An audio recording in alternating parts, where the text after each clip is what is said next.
বিদেশে আমাদের ঘোরাঘুরির আজকে শেষ দিন, আর এই ট্যুরটা না আসলে আমার কাছে স্বপ্নের মতো ছিল। আজকে আমি নীল পরি সেজে ঘুরে বেড়াবো, তাই খুবই সুন্দর একটা নীল গাউন নিলাম। এটা আমার পেজ মাহার গাউন। এই গাউনটা আমি চেয়েছিলাম মালদ্বীপে পরতে, নীল পানির সাথে নীল গাউন খুবই সুন্দর মানাতো, তবে তখন পরা হয়নি, আজকে পরলাম। আর আজকে কিন্তু মুস্কান ভাবিও আমার সাথে ম্যাচিং ম্যাচিং করে গাউন পরছে। ভাবি হিজাবটাকে সুন্দর করে ওড়নার মতো ক্যারি করছে, আর আমি মাথায় পেঁচিয়ে নিছি। এই হিজাবগুলো কিন্তু একদম লং 90 ইঞ্চি। এই সুন্দর গাউনটা তোমরা পেয়ে যাবা আমার বিজনেস পেজ মাহাতে। কালারটা খুবই সুন্দর, রয়্যাল ব্লু। পেজটা আমি ডেসক্রিপশনে মেনশন করে দিব। আর আজকে আমাদেরকে কেমন লাগতেছে অবশ্যই কমেন্টে জানিয়ে দিও। যাই হোক, আমাদের লাস্ট স্পটে ঘুরতে যাওয়ার জন্য আমরা একদম রেডি হয়ে চলে আসলাম খাওয়া দাওয়া করতে। বিদেশের জায়গাগুলো অনেক সুন্দর লাগে দেখতে, ঘুরে বেড়াতে ভালো লাগে, বাট কষ্ট একটাই, এই খাওয়া দাওয়াটা। তবে আজকে ফ্রাইড রাইস পেয়েছি, একটু ভালোভাবে পেট ভরেই খেলাম। তবে খাবারের যে দাম,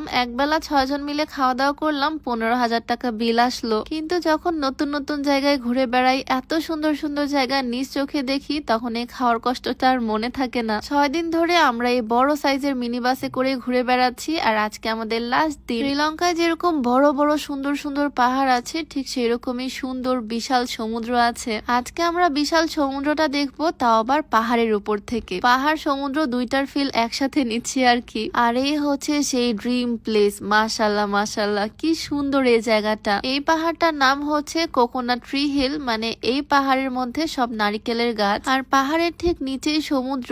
এই ভিউটা জাস্ট অসাধারণ। এই কয়েকদিনে যে কয়েকটা সুন্দর সুন্দর জায়গায় ঘুরলাম, একটা জায়গা থেকে আরেকটা জায়গা মনে হচ্ছে আরো বেশি সুন্দর। নিজ চোখে কত কিছু দেখলাম, সুন্দর সবুজ পাহাড়, এই বিশাল নীল সমুদ্র, আর আজকে দেখলাম পাহাড়ের উপর থেকে এই সুন্দর সমুদ্র। ট্রিপটা খুব ভালোভাবে শেষ হচ্ছে আলহামদুলিল্লাহ। আর বরাবরের মতোই সব সময় সব ক্রেডিট আমি দেই আমার হাজবেন্ডকে, কারণ সে আমার পাশে আছে বলেই আমার এই সব স্বপ্ন পূরণ হচ্ছে আলহামদুলিল্লাহ। আমরা এসেছি কোকোনাট ট্রি হিলে, আর এই জায়গায় সবাই মোটামুটি এসে কোকোনাট খাচ্ছে, তাই আমরাও একটা নিয়ে নিলাম। শ্রীলঙ্কান ডাবগুলো কিন্তু খুবই মিষ্টি, খুবই টেস্টি। শ্রীলঙ্কায় আসলে ডাব মাস্ট ট্রাই করবা। দেখতে যদিও বাংলাদেশের সবুজ ডাবের মতো না, তবে খেতে খুবই মজা। খাবার দাবারের মধ্যে জাস্ট এই একটা জিনিসই আমার ভালো লাগছে। আমার ম্যাক্সিমাম ভিডিওতেই আমি এই স্লিম টিটা তোমাদেরকে দেখাই। তোমরা অনেকেই জিজ্ঞেস করো এটা কোন পেজে পাওয়া যাবে। একদম প্রাকৃতিক উপাদান দিয়ে তৈরি এই স্লিম টিটা তোমরা পেয়ে যাবা বিউটি বাই লিম পেজ থেকে। পেজটা আমি ডেসক্রিপশনে মেনশন করে দিয়ে রাখবো, আর তাদের নাম্বারটাও স্ক্রিনে দিয়ে দেওয়া থাকবে। শ্রীলঙ্কায় কিন্তু ডাবের দাম খুবই কম, যেহেতু ডাব এখানে অ্যাভেলেবেল পাওয়া যায়। তবে এখানে এসে